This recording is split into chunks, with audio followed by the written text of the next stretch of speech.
Nanawagan si Senador Bongo na dapat managot ang mga opisyal na sangkot sa katiwalian.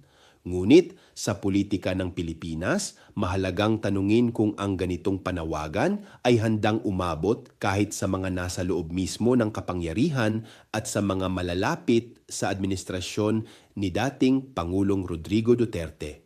Matagal nang nababanggit sa mga ulat at diskusyon ang CLTG Builders, isang construction company na iniuugnay sa pamilya ni Senator Bongo na nakakuha ng mga government infrastructure projects noong panahon ng Administrasyong Duterte.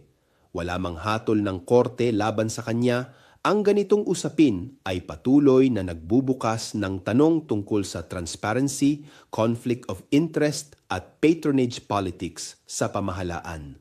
Kung tunay ang laban sa korupsyon, ang panawagang managot ang dapat managot ay hindi dapat pumili ng target. Dapat itong umabot kahit sa mga malalapit sa kapangyarihan upang maipakita sa publiko na ang pananagutan ay hindi lamang para sa kalaban sa politika kundi para sa lahat. Ako si Bishop Tonyo, obispong migrante sa Europa, at ito ang Damdaming Makabayan. Hanggang sa muli.